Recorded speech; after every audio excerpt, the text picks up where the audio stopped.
everyone. Welcome to our first Q&A. So I'm actually doing the introduction, Ben, so sit back and relax. I enjoy that, yeah. So yeah, this is our first Q&A on Patreon. And we're going to be doing live ones as well, but this is our first recorded one. Yeah. So exciting stuff. So I guess we can just jump right into it, right, Ben? Sure. Right. Before I get to some of the questions that other people have asked, Ben from Rhode Island would like to know, Glenn, why are you a life coach? Why am I a life coach? Do you have 45 minutes to an hour and 45 minutes? No, this entire thing's 15 minutes, so okay. I have about 4 minutes. So I'm a life coach. Really what it comes down to, the reason I know that I'm supposed to be and the reason that I continue doing it is really because of how it feels when I do it. That's really the nuts and bolts of it. It's because I lose time when I'm doing it. I lose track of time. My energy goes up. I feel energized. And I get great joy in the act of doing it. So that's how I know that I'm doing what I'm supposed to. And that's why I continue doing it. And that's why if my mind ever tries to second guess it, I go, no, because that's the entire meaning of life, is to express yourself and feel joy and lose track of time and enjoy the ride. And that's how it feels when I'm doing this. So that's why I do it, and then of course there's external things, like I've actually found that I can help people. That's all, all the external stuff is secondary. It's, I look at it and I've always been a talker. So the fact that I'm talking for a living finally makes sense, instead of people telling me to shut up for the first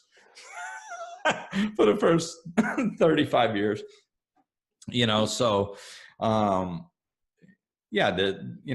I get to help people. I enjoy doing it. And I think that this is the biggest thing we have going right now. So I consider myself blessed. It's like that we're all opening up and waking up as a species. So the thought that my work is helping that is amazing.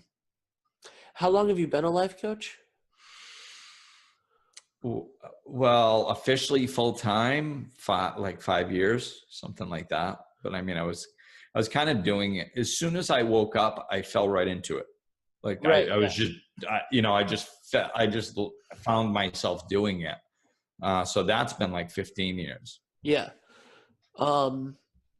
Yeah, full-time. I mean, full-time is full-time. It's great that it's been 5 years of doing it full-time, but that doesn't negate the first 10 years when you were, also training and doing other stuff.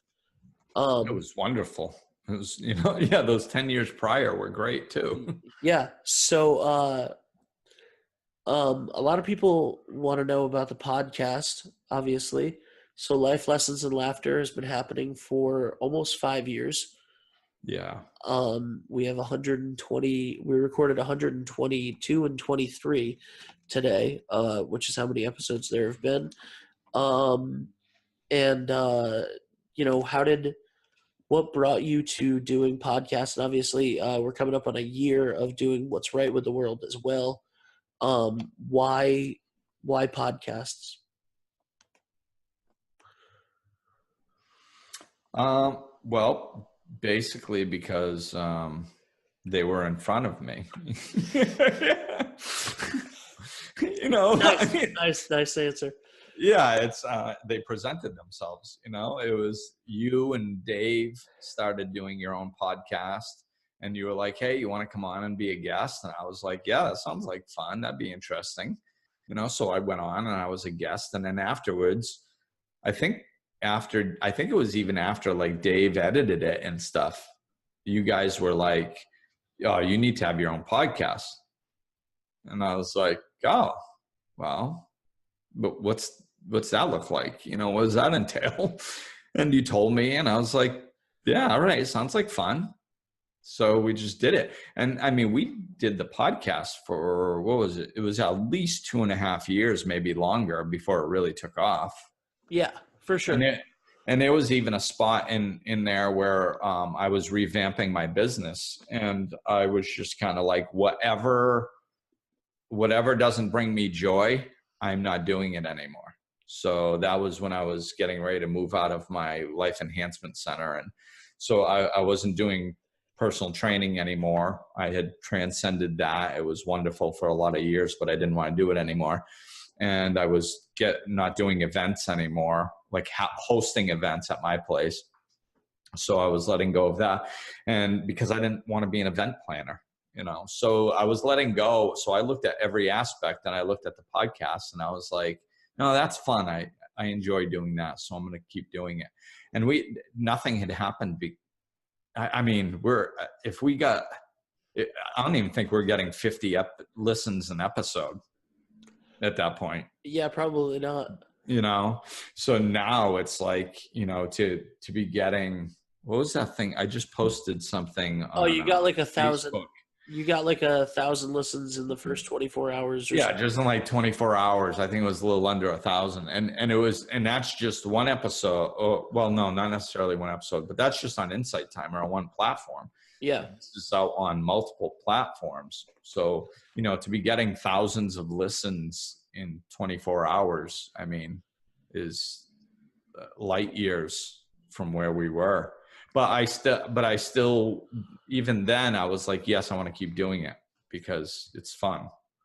So then what started What's Right with the World? That was just all the negativity going on, on social media and in the news. It was just, which I don't pay attention to, and yet I'm still aware of it. Like people like, why don't you don't watch the news? How do you stay aware of what's going on? It's everywhere. I haven't watched the news in 15 years. And like, I mean, in social media, I scroll right past anything negative. I don't watch any of the videos. I don't click on anything. And I'm still aware of all the negativity that's out there, So that was just kind of going, we need to focus on the solution instead of the problems. There's so much good going on in the world. And actually, I just remembered, it was another thing that really triggered it was at the end of reading Lynn Twist's book, which I don't remember the title, but it was something about spirituality and money. And when I got towards the end of that book, she was talking about all these large, wonderful things that were happening in the world that people aren't aware of. And is it the soul of money? Yeah, the soul of money. So towards the end of that book, she gets into just these wonderful leaps forward in society that we've made. And, if we choose to look at that, then, it's a lot different than looking at all the negative things. And I was like, man, absolutely. We need to get that stuff out there. So then I brought it up to you, and you and Dave thought it was a good idea. What's Right with the World, as I've said several times, is Dave's favorite podcast that we do. Which is funny because he's, how does he describe himself? As a hopeful pessimist? Yeah, a hopeful pessimist. So having a hopeful pessimist have a favorite podcast that's called What's Right with the World. I guess we're trying to expand the hopeful aspect of the pessimist. So let's talk about him for a second, since we had some fans of the show sending messages about how much they love Dave. Yes. And they feel bad that he's just the guy in the back doing all the work. Yes. So when we started the show, it was always, even though it was usually just you and I on the show, he was always there recording. Right. And now I do the recording and I send it to him and he does the editing. He is he's a busy guy. He's editing all the podcasts, and we do a lot of video work. And he's also a ridiculously talented singer and musician. Yes. So that is why, he's not like a staple of the show and everything is, he's doing his own thing. Yeah.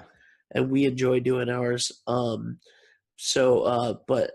it's very cute that, there was a 10-year-old girl who said that, she loves Dave. Her favorite part of the show is Dave, and he'll be back, on probably for the 5-year. Yeah. Yeah, and it's neat because it was that 10-year-old girl. She was, saying how she loved all of us. Yeah. And whenever we speak, she says hi to us. So we'll say hi back to her in case she's listening. Hi. So I'm not going to use her name just in case because I didn't get a permission by her mom. So right. Hi. But you know who you are. Hello. And I actually got other feedback where, what was it? It was, I want to say something to do with pain might have been the topic. I'm not sure. If I knew we were going down this road, I would have looked it up. But there's another kid that her mom exposes her to a lot of the spiritual podcasts and stuff. And she wanted to go to sleep, listen to something going to sleep. And she loved the like dealing with pain or something podcast and stuff. It's like these little kids are listening to it and they're actually enjoying it, which is amazing. That's crazy. It's cool that they're being raised with this stuff, Yeah, for sure. Okay, so Gina asked, are you accepting ideas for topics for the podcast? She did, and we are. Yeah. So, yeah, we're always, because like our pre-production meeting is, hey, do you want to talk about this? Hey, do you want to talk about this? Yeah, okay. And then we talk about it. So like it's very spur of the moment, which is how I like to do it, just because it sets the tone for the flow, and that's, everything has to flow. If it's forced, that's why like when you go through topics, sometimes you'll tell me 4 topics and I'll just go, I don't know, maybe this one or that one.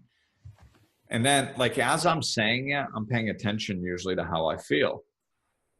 And then sometimes saying it out loud, I'll feel a little bit more connected to one. So I just do that one, and it's has nothing to do with whether like which topic is a good topic.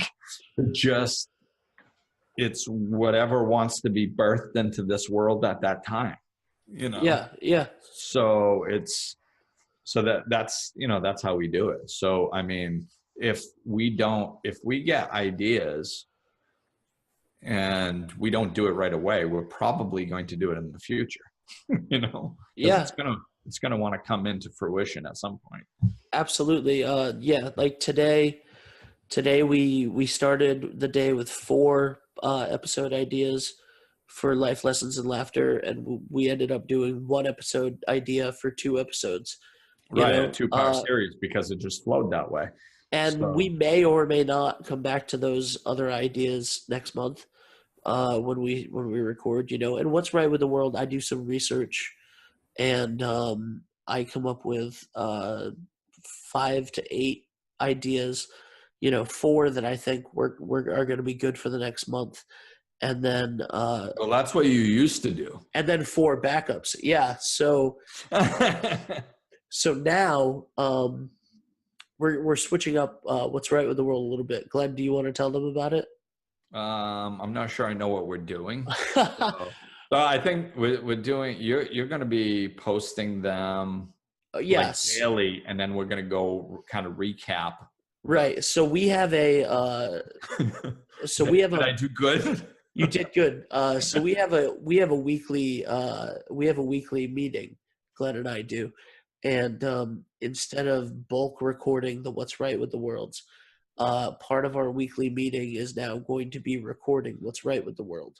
So Glenn and I will hop on and we'll talk about the week as it's happening. And, so that'll be more current, more topical. We'll cover more than one topic in an episode. It'll be more What's Right with the World this week, Yeah. And we'll talk about all of that stuff and how Glenn's feeling, and it'll be like a weekly check-in with friends, sharing good stories, positive stuff. Yeah.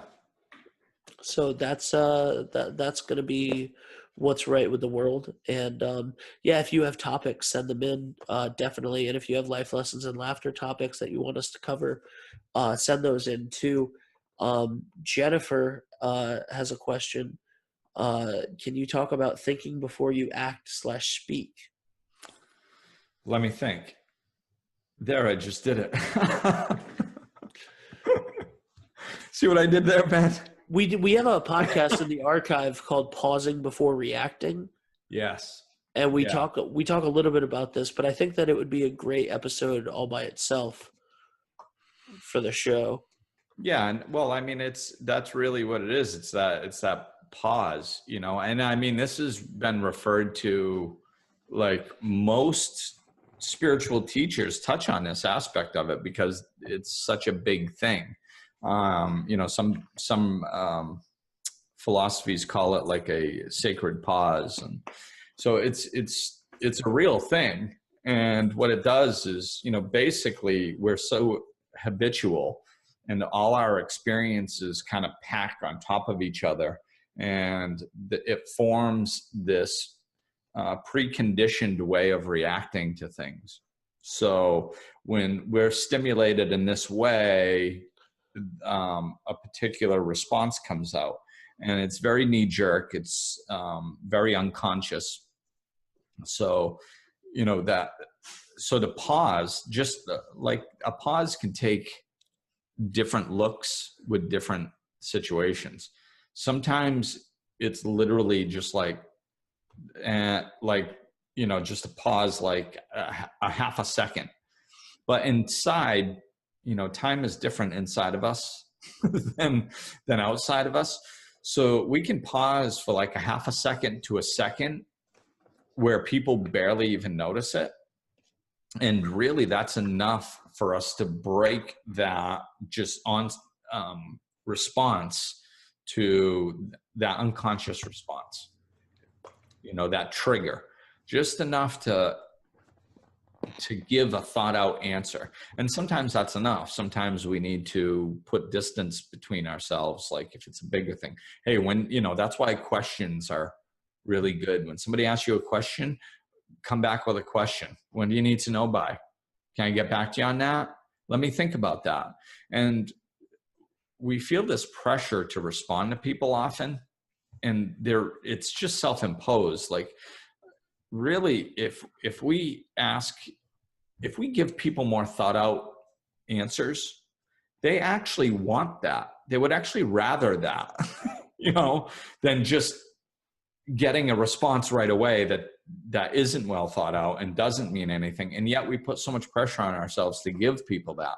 And really, if people had a choice, if you went around saying, hey, would you like people just to spit out an answer that they have no thought behind?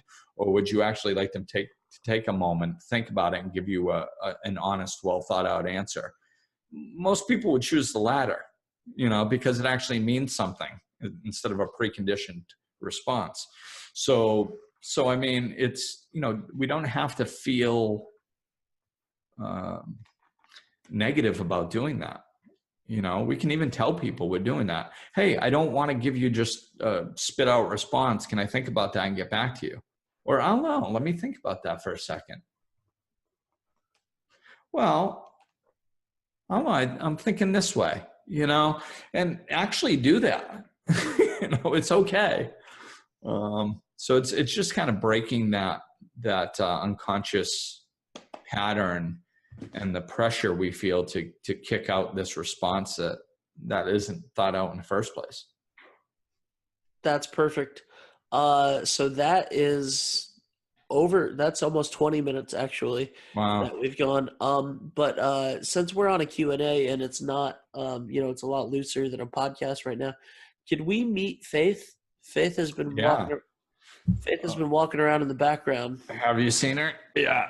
I think I heard her back there. Yeah, she came up next to me. She usually lays on the stoop up on my left while we're recording.